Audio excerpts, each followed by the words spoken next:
কুসুম এবং আয়ুষ্মানের প্ল্যান অনুযায়ী অর্ক অভিমন্যুর কাছে যৌতুক চেয়ে বিয়ে ভেঙে দিল অনুশ্রীর সঙ্গে। হ্যাঁ এবার 70 দেখা যাবে আজকের পর্বে। বিস্তারিত জানতে ভিডিওতে একটি লাইক দিয়ে পুরো ভিডিওটি দেখতে থাকুন। গল্পের শুরুতেই আমরা দেখতে পাবো কুসুম অভিমন্যুকে বলছে, কর্তা অনুশ্রী দিদিমণি না তৈরি হয়ে গিয়েছে। তখন বলে, আচ্ছা বেশ, ওকে ডেকে এনো। এই হ্যাবলা, এখানে এসো। তখন ঈশান চোখটা মুছে সবাইকে শরবত সার্ভ করতে থাকে।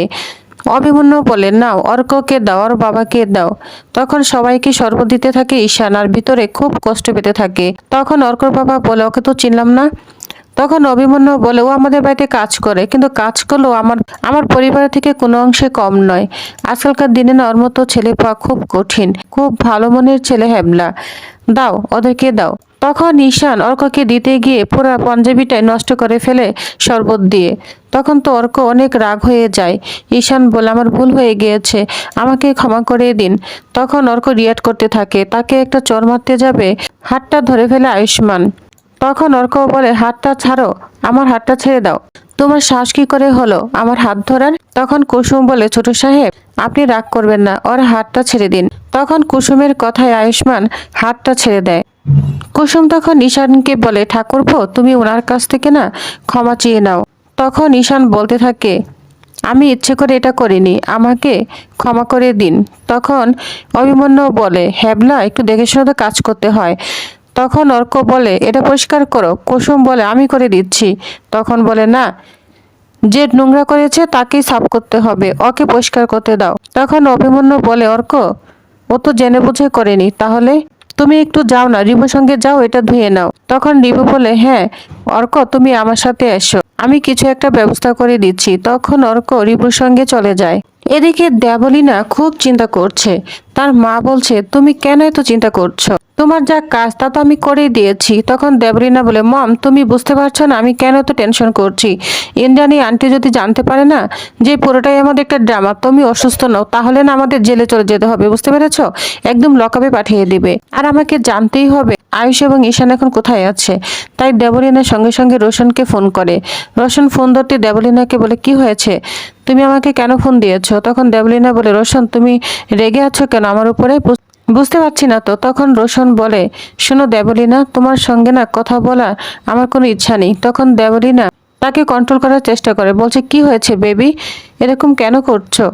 তখন রোশন বলে, তুমি এখন গাঙ্গুলি পরিবারের বউ হতে যাচ্ছ, আবার বলছো কি হয়েছে, বিয়ে নিয়ে মেতে আছো। তখন দেবলীনা বলে, আরে এটা তো একটা নাটক। একবার আমি শুধু গাঙ্গুলি বাড়িতে চলে যাই, সবকিছু আমার হাতে চলে আসো, তারপর তুমি আর আমি একেবারে শান্তিতে জীবনটা কাটাবো। রোশন তুমি একটুখানি ঈশানের লোকেশনটা ট্রেস করে আমাকে দিবে? তখন রোশন বলে, ইচ্ছে করছে না, তবু দিচ্ছি। তো লোকেশনটা দেবলীনাকে দিয়ে দেয় রোশন। অন্যদিকে দেখা যায় অভিমন্যু বাবু কুসুমকে বলে, গৌরী অনুশ্রী গয়নাগুলো নিয়ে আসো, যাও। তখন কুসুম অনুশ্রী গয়নাগুলো আনতে যায় আর খুঁজতে থাকে। সেখানে আয়ুষ বলছে, অনুশ্রী বিয়ে হয়ে যাচ্ছে, আমার ভাইটার কি হবে? তখন কুসুম আলমারিতে সেই গয়নাই খুঁজতে থাকে। গয়না খুঁজতে গিয়ে দেবীমার সঙ্গে অভিনববাবুর একটা ছবি পায়। সেটা দেখে তাড়াতাড়ি আয়ুষকে দেখাতে থাকে। আর সেখানে অনেকগুলো গিফট দেখতে পায়। আয়ুষ্মান বলে, এতগুলো গিফট, তার মানে মা প্রতি বছর অভিমন্যুকে গিফট পাঠায়, কিন্তু সেই গিফটগুলো ছুঁয়েও দেখেনি। এটা দেখে আমি বেশ বুঝতে পারছি মা অভিমন্যু বাবুর সঙ্গে সম্পর্ক রাখতে যাচ্ছে, কিন্তু সে কিছুতেই সম্পর্ক রাখতে চাচ্ছে না। কিন্তু কেন সে এরকম করছে সেটাই তো বুঝতে পারছি না। তখন কুসুম বলে, ছোট সাহেব দেবীমার মধ্যে আর কর্তাবাবুর মধ্যে যে দূরত্ব, সেটা কি করে মিটবে? তখন আয়ুষ্মান বলতে থাকে, এই উত্তরটা জানতে গেলে না আমাদের আগে জানতে হবে দূরত্বটার কারণ কি। এই দূরত্বটার কারণ না জানলে আমরা কখনো অভিমন্যু এবং মায়ের মধ্যে এই দূরত্বটা সমাধান করতে পারবো না, এবং অনুশ্রী এবং ঈশানের মিলও কখনো হবে না। বুঝতে পেরেছো কুসুম? এর জন্য আমাদের তো একটা কারণ খুঁজে বের করতে হবে। আয়ুষ্মান বলে, ঠিক আছে, তুমি গয়না খুঁজে বের করো, তারপরে চলো, সবাই আমাদের জন্য অপেক্ষা করছে। তখন কুসুম গয়না খুঁজতে গিয়ে একটা ডায়েরি খুঁজে পায়, যেটা আয়ুষ্মানকে দেখাতে থাকে। আয়ুষ্মান বলে, এই ডায়েরিতে কি লেখা আছে এটা আমাকে জানতেই হবে। তখন কুসুম বলে, অন্যের ডায়েরি? তখন আয়ুষ্মান বলে, হ্যাঁ আমি জানি, কিন্তু আমাদের প্রমাণ বের করতে গেলে এই ডায়েরিটা আমাকে পড়তেই হবে, যদি আমরা কোনো প্রমাণ খুঁজে বুঝতে পেরেছ? তখন কুসুমকে অভিমন্যু বাবু ডাকছে। তখন কুসুম ওইখানে চলে যায় এবং গয়না নিয়ে যায়। এদিকে আয়ুষ্মান আলমারিটা গুছিয়ে রাখে। কুসুম তারপর অভিমন্যু বাবুকে এসে গয়নাটা দিয়ে দেয়।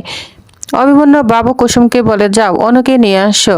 ঈশান তখন সবার জন্য মিষ্টি নিয়ে আসে, সবাইকে মিষ্টি দিতে থাকে। আয়ুষ তখন বলে, আমার ভাইটা সবকিছু কিভাবে মেনে নিচ্ছে, ওর ভালোবাসা সবকিছু কুরবানি দিয়ে ও সবার সঙ্গে কি সুন্দর মিশে যাচ্ছে, কিন্তু তোর ভাইদা থাকতে তোর ভালোবাসা অন্য কারোই হতে দিবে না।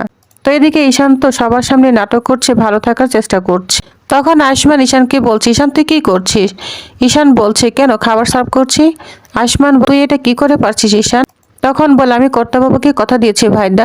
তখন আয়ুষ্মান বলে, কর্তামশাই দেওয়ার কথা নিজের ভালোবাসা বলিয়ান দিবি? ঈশান বলে, হ্যাঁ ভাইদা, আমি গাঙ্গুলি বাড়ির ছেলে, আর গাঙ্গুলি বাড়ির ছেলেরা কথা রাখতে জানে। তখন আয়ুষ্মান বলে, নিজের ক্ষতি করে না ঈশান, সবাইরা নিজের ভালোটাই আগে দেখে। তখন ঈশান বলে, নিজেরটাই তো ভাবছি, অনুশ্রী যেখানে ভালো থাকবে আর আমিও ভালো থাকবো। কুসুম তখন অনুশ্রীকে নিয়ে আসে অর্কর পাশে বসায়। তারপর অভিমন্যু বাবু কুসুমকে বলে, নাও গৌরী, তুমি বরণ করো ওদেরকে। অনুশ্রী মনে মনে বলে, ঈশান তো বলতো তুমি জাদুকর, কুসুম তুমি জাদুকর হয়ে কিছু একটা করো না। এদিকে কুসুম অনুশ্রীর কথাই ভাবতে থাকে আর মনে মনে বলে, আমি জানি অনুশ্রী, তোমার মনটা না একবার টুকরো টুকরো হয়ে যাচ্ছে। তো এইদিকে অর্ক আর অনুশ্রীকে কুসুম বরণ করতে থাকে। তারপর অভিমন্যু বাবু এক এক করে সবাই ওদের দুজনকে বরণ করতে থাকে। তখন অভিমন্যু অনুশ্রীকে বলে, নিজে দাঁড়িয়ে থেকে তোর বিয়ে দিবে, এটা না তোর মায়ের স্বপ্ন ছিল? তোর মা আজ নেই, কিন্তু স্বপ্ন পূরণ হতে চলেছে। এই হারটা, এটা তোর মা রেখে গিয়েছিল তোর হবু জামাইকে পরানোর জন্য। আজ এই হার দিয়ে আমি তোর হবু জামাইকে মানে অর্ককে আশীর্বাদ করব। তখন অনুশ্রী তার বাবাকে দু হাত দিয়ে প্রণাম করতে থাকে।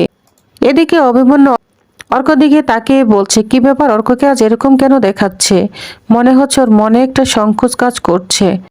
তখন অভিমন্যু অর্ককে চেনটা পরিয়ে আশীর্বাদ করতে যাবে, তখন বলে, দাঁড়ান 1 মিনিট। তখন অভিমন্যু বলে, কি হয়েছে অর্ক? অর্ক বলে, আশীর্বাদ তো হবেই কাকা বাবু, তার আগে দেনা পাওনাটা ঠিক করে নি। যা শুনে তো ঈশান আয়ুষ্মান অবাক হয়ে যায়, বলছে, কাকা বাবু আপনার জমি জমা যা আছে কতটা আছে? তখন অভিমন্যু বলে, তুমি আমাকে এই প্রশ্ন কেন করছো? অর্ক অর্ক বলে, নিশ্চয়ই কোনো কারণ আছে, আমি অবশ্যই এর জন্য জানতে চাচ্ছি। বলুন কাকা বাবু, আপনার কত জমি আছে? কারণ আপনার সব জমি জায়গা আমার নামে করে দিতে হবে, তাহলেই পরণটা হবে। তখন রিবু বলে, কি বলছে? সবাই তো অবাক হয়ে যায়। তখন রিবুকে অর্ক বলে, ছেলের বাড়ি হিসাবে এটুকু ডিমান্ড করাটা কি ভুল? তখন অভিমন্যু বলে, কথা কিন্তু তুমি আমাকে আগে বলনি। অর্ক বলে, বলা হয়নি তাড়াহুড়োর কারণে, সেদিন বেড়ে গিয়েছিলাম, এর জন্য আজকে বলছি। আমিও তো পড়াশোনা করেছি, এই গ্রামে রয়েছি, আপনার মেয়েকে বিয়ে করব, এটুকু আমি তো চাইতেই পা। তখন অভিমন্যু বলে, বাবা তোমাকে দেখে তো আমার আগে এরকম মনে হয়। তখন অর্ক বলে, আমারও আপনাকে দেখে এরকম মনে হয়নি যে নিজের মেয়েরা তো ভালো বাড়িতে বিয়ে দিবেন, তার জন্য এতটুকু জমি জমা দিতে পারবেন না। এই বিয়ে তখনই সম্পূর্ণ হবে যখন আপনার সব জমি জমা আমার নামে লিখে দিবে। অর্ক, বাবা তুমি তো এরকম নও, হঠাৎ করে কেন পাল্টে গেলে? তখন অর্ক বলে, বাবা সবকিছুই বদলায়, আমিও বদলিয়েছি। আমি এই বিয়ে করতে তখনই রাজি হব যখন আপনি আমাকে সব জমি আমার নিজের নামে লিখে দিবেন, তার আগে নয়। তখন কুসুম আড়াল থেকে তার কাছে ক্ষমা চাইতে থাকে, কারণ এটা হচ্ছে সম্পূর্ণই কুসুমেরই প্ল্যান যাতে বিয়েটা ভেঙে যায়। তখন কুসুম কল্পনা করতে থাকে, যখন অর্ক আসছে তখন কুসুম আর আয়ুষ্মান মিলে অভিমন্যুকে সমস্ত কিছুই খুলে বলে। তখন অর্ক অনেক রাগান্বিত হয়ে যায়, বলছে, আগে বুঝতে পেরেছি তোমাদের কোন উদ্দেশ্য ছিল, আমি সব কাকাবাবুকে বলে দিব। তখন কুসুম অনেক হাত জোর করে ক্ষমা চাইতে থাকে, বলছে, আগে আমাদের কথাটা শুনুন, তারপর আপনি যা বলার বলবেন। তখন অর্ককে বলতে থাকে যে, আমি গাঙ্গুলি পরিবারের ছেলে, আয়ুষ্মান এবং ঈশান দুই ভাই দুজনেই গাঙ্গুলি পরিবারের ছেলে। গাঙ্গুলি বাড়ির কথা শুনে অর্ক অনেকটা চুপ হয়ে যায়। তখন বলে, আপনারা গাঙ্গুলি পরিবারের ছেলে? তখন বলে, হ্যাঁ। জানেন তো, তাহলে আর কোনো কথা নেই, গাঙ্গুলি গ্রুপ অফ কোম্পানির স্কলারশিপ পেয়ে আমি লেখাপড়া করেছি, আর আপনাদের এটুকুও করতে পারবো না? আর তাছাড়া অনুষ্ঠিত আমার বন্ধু তো বন্ধুই থাকবে, দুজনের ভালোবাসা কিছুতেই নষ্ট হবে না, আমি আপনাদের শিও দিচ্ছি, এই বিয়ে হবে না। তখন দুইজন অনেক খুশি হয়ে যায়। এদিকে অর্ক তো খুব সুন্দর নাটক করতে থাকে, অভিমন্যু তো খুব রাগান্বিত হয়ে যায়। এদিকে অর্ক ঈশান আর অনুশ্রীকে নিয়ে একটু জড়িয়ে নাটক করতে থাকে। ঈশান তো খুব রাগান্বিত হয়ে যায় অর্কের উপর। তখন অর্ক বলে, বা আপনাদের বাড়ি কাজের মানুষ আমার শরীরে হাত তুলছে, এটাই কি আপনাদের আত্মীয়তা?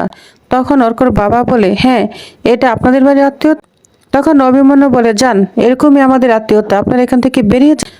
তখন অর্কর বাবা বলে, এখন আমাদের বেড়ে যেতে বলেছেন? তখন বলে, হ্যাঁ, বেড়ে যেতে বলছি, লোভী স্বার্থপর মানুষদেরকে না আমি ঘৃণা করি। তখন তারা চলে যায়। অভিমন্যু বাবু খুব কষ্ট পায়।